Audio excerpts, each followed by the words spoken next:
you ever felt. Are you listening? Damn. Shalom, tudo bem? Como é que estão vocês? Mais uma vez estou aqui trazendo conteúdos bíblicos, né? Trazendo algumas curiosidades, trazendo conhecimento, às vezes tirando um pouco das dúvidas dos nossos irmãos, tá bom? E hoje um assunto que eu quero trazer é sobre a construção do templo, tá? Foi construído por Salomão, os preparativos foi dado pelo seu pai, Davi, mas ele foi impedido pelo Senhor de construir porque tinha muito sangue em suas mãos.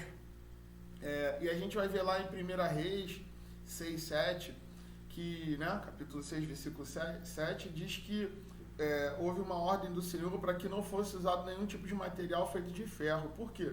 O ferro ele era feito para usar, né? Feito armamentos e tudo mais. E o templo do Senhor não é um templo de guerra, e sim um templo feito de paz. E aí, uma das ordenanças do Senhor é que Salomão não usasse ferro para construção. Nenhum tipo de material, nem martelo, nem machado, nem nada desse tipo.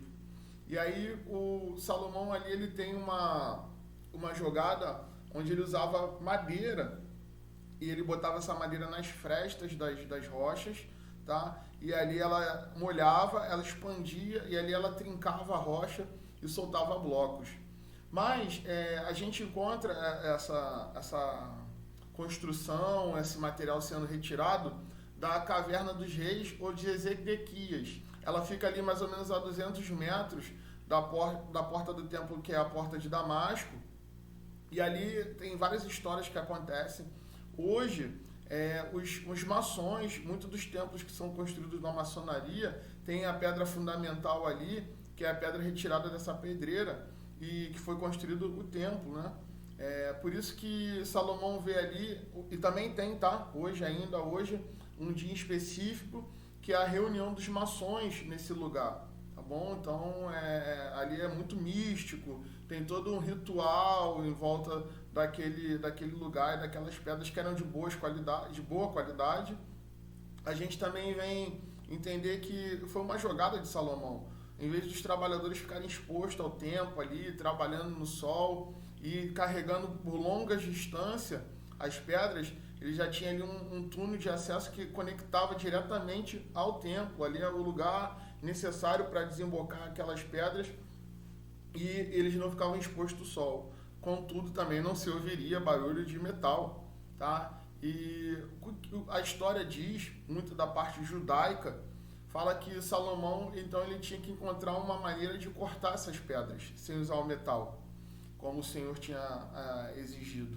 E aí ele lembra de que houve um sábio, né? Não sei se os sábios ou se ele, com a sua sabedoria, ou ao longo da história foi passando de geração em geração, que haveria um animal, um inseto chamado chamir, que ele cortou parte do ouro ou das outras coisas, até o peitoral sacerdotal, foi cortado por esse inseto que Moisés havia usado. E como é que ele quer saber agora, como é que ele poderia saber onde está esse animal? Então eles chamam dos seus súditos ali, mais fiéis a ele, dos guerreiros dele, e diz assim, ó, eu quero que você vá, eu sei que o Ashamadai, que é o príncipe dos demônios, sabe onde está esse animal, ele pode dar essa referência, eu quero que você prenda Ashamadai, então está aqui a corrente, com as 70 letras que compõem o nome de 72 letras que compõem o nome de Deus, e está aqui o meu anel que foi dado, né, pelo Senhor, que tem autoridade, que também tem o nome de Deus, e você vai nessa autoridade, com esses artifícios, e vai prender a Shamadai. A Shamadai, ele ficava ali perto de uma caverna, se eu não me engano, e ele bebia de uma água que havia naquele lugar, e ali estou sendo bem rápido aqui, tá, para que a gente venha ter uma dinâmica melhor. E aí o seu servo vem e põe vinho no lugar da água. E a Shamadai, ele ainda fica resistente, mas ele acaba bebendo do vinho, se embriaga, dorme, e ali ele é aprisionado com essa corrente, com as 70 letras do nome de Deus, e com a autoridade do anel que foi dado por Salomão, que era com o nome do próprio Deus, dado pelo próprio Deus a Salomão. Enfim, a Shamadai é preso, e agora durante a caminhada até o palácio para que fosse apresentado ao rei, a Shamadai agora não oferece mais resistência, e ele tem alguns eventos que acontecem no meio do caminho. Uma, Shamadai vê um cego indo para um lugar perigoso, ele vai e ajuda o cego. Outro acontecimento é que ele vê um casamento e ele chora durante aquele casamento. Ele vê um homem comprando um sapato e aí ele sorri. E tem um outro homem fazendo mágicas ali para um público e ele também dá risada. E aí o servo vê aquilo, leva ele até Salomão. Quando ele chega no primeiro dia ali para falar com Salomão, Salomão não o recebe e eles dizem que o Salomão havia bebido muito. E aí ele pega um tijolo e põe em cima de outro tijolo. E aí eles perguntam a Salomão, por que ele fez isso? Ele disse, ele bebeu bastante, dele mais bebida. No outro dia, Salomão come muito e não recebe também, não vai até a Shamadai. E agora ele vai e retira um tijolo e eles perguntam a Salomão e Salomão diz, diminua a comida dele, para que ele não coma muito, não se empanturre. E aí a Shamadai tem essa inteligência. E é contado a Salomão o porquê, aquelas histórias do caminho, e queriam saber o porquê. E Salomão pergunta a Shamadai, Shamadai, por que aconteceu isso e você teve essa reação? Ele disse, o cego, veio uma voz que vinha do alto dizer que ele era um justo. E aquele que ajuda um justo, naquele mundo vindouro, ele receberá o galardão de justo. E por que você chorou naquele casamento? Porque aquela mulher perderia o seu noivo logo após o casamento e ela só ia se casar depois de 13 anos. Só ia ela então encontrar felicidade. E aquele homem do sapato? Aquele homem do sapato é um louco, porque ele não sabe nem quanto tempo ele vai viver e está pedindo que faça um sapato que dure 7 anos. E o outro rapaz que estava fazendo mágica, por que você deu risada também? Porque se ele fosse mágico mesmo, tivesse algum tipo de poder, ele ia saber que debaixo dele tem um tesouro.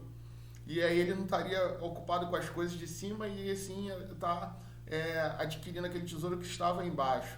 A Shamadai ali também vai seduzindo Salomão, suas inteligências, e Salomão começa ali a indagar a Shamadai de certas coisas, até onde um ponto que a Shamadai engana Salomão e faz com que ele retire, né, a corrente e tire toda aquela autoridade de Deus que estava sobre a Shamadai. Ele já não é mais aprisionado, e agora ele tira Salomão do poder e assume o lugar de Salomão.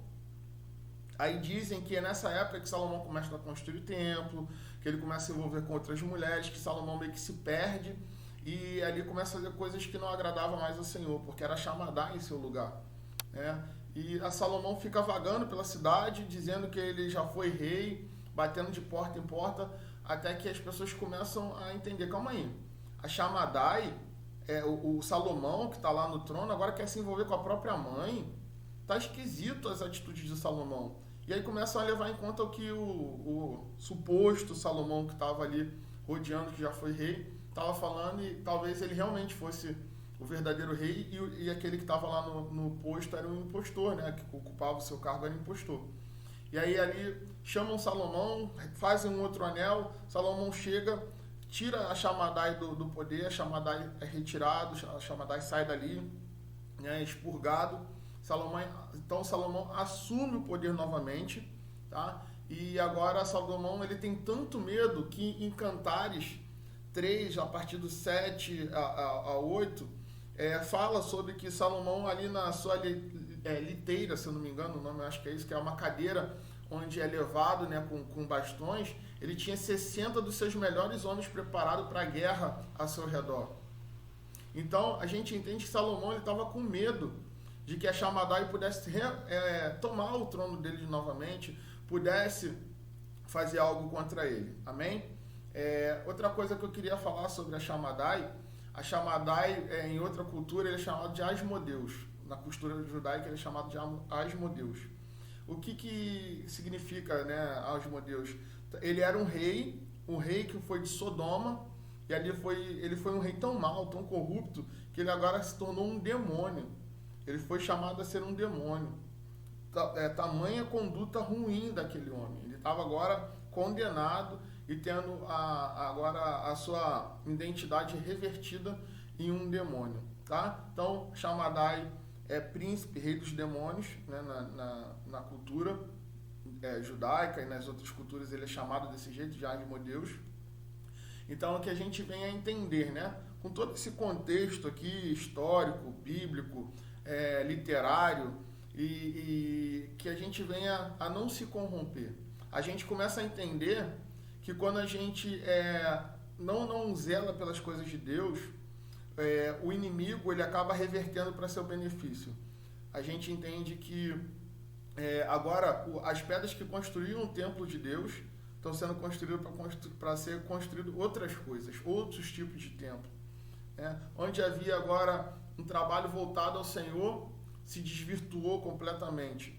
Quando a gente também começa a caminhar por lugares, caminhos tortuosos que não levam a Deus, ocultismo, qualquer outra coisa desse tipo, há um risco que você pode acabar se perdendo. Salomão, sendo o homem mais sábio do mundo, acabou se perdendo na sua própria sabedoria, ao ponto que ele diz que tudo era ilusão, tudo aquilo que ele dizia, que ele achava que tinha valor, era ilusão.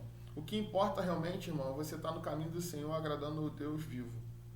Aí você está no caminho certo. O resto é perdição, o resto é caminho sem volta.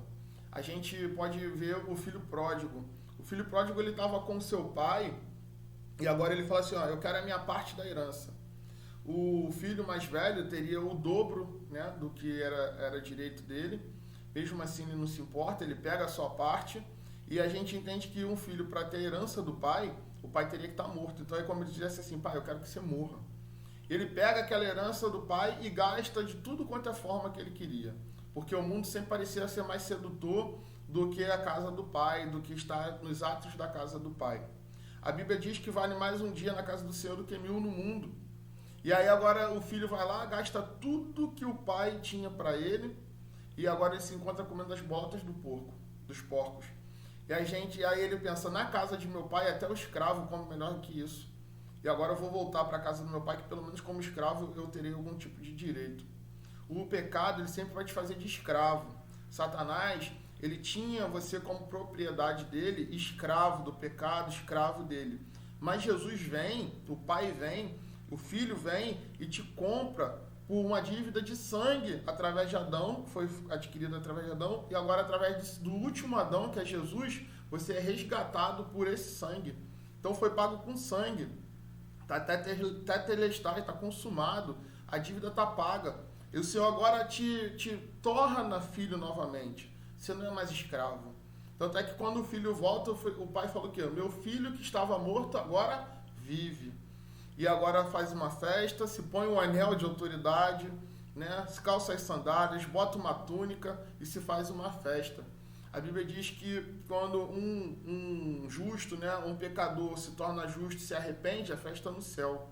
Então que a gente venha entender que a gente deve se arrepender todos os dias dos nossos pecados e sempre estar na casa do Pai, que é o lugar de onde a gente nunca deveria ter saído, e de perto do nosso Senhor, que a gente nunca deveria ter largado.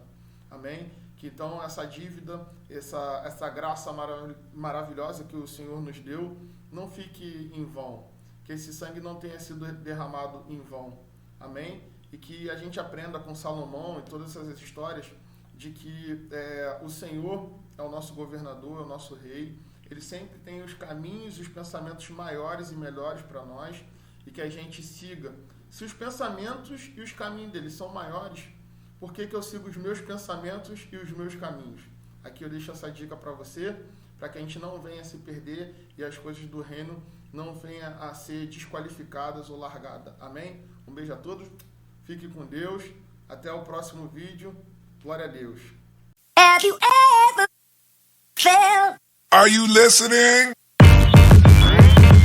Damn.